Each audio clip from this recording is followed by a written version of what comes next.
Dorothy and her friend Amber decided to open their own business after graduating from college. They were coffee drinkers. They traveled a lot and knew about coffee almost everything. Therefore, they did not think for long about what to do. They rented a room and bought coffee from all over the world. They fried it themselves, sold it both in grains, and prepared a drink in a small cafe at the store. People appreciated that in their shop they can find coffee for every taste and price, and their business developed. Dorothy and Amber couldn't afford hired workers yet, so they took turns working.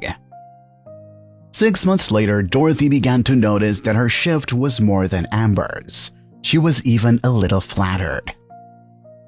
She thought she made coffee better, so people tend to come to the store when she was at the counter. One day, Dorothy had to go to another town to see her grandmother for the anniversary. She left the store on Amber and went to visit. Grandmother was very happy with the arrival of her beloved granddaughter. Dorothy felt as if time had stopped in her grandmother's town. Same people, same worries. Even the habits have not changed for many years. The same farmer John came every Saturday and delivered his homemade cheese to the inhabitants. And Grandma would go out on the porch and still demand that the man weigh the cheese in front of her. Dorothy laughed when John left, and they were left alone with Grandma.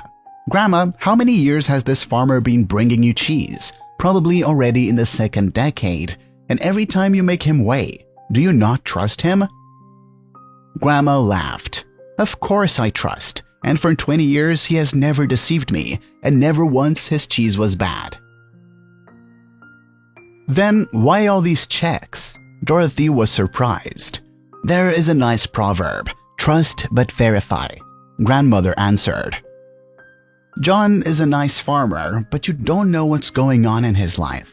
Maybe he has problems and this time there will be less cheese, or problems will distract him and he will not give change correctly. No one can tell what is going on in the soul of another. Of course, I'm sure that John will return everything and fix it if I make a complaint, but why bring the matter to this if you can solve everything at once?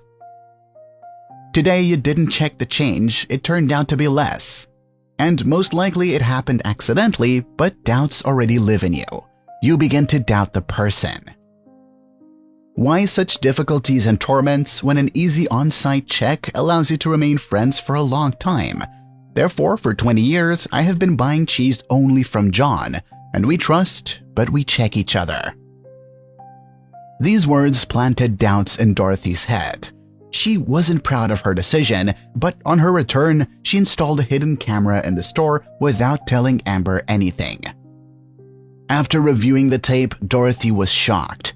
The reason for the lower revenue on Amber's working days turned out to not be that she brews coffee worse and has fewer visitors. Amber was stealing part of the profits.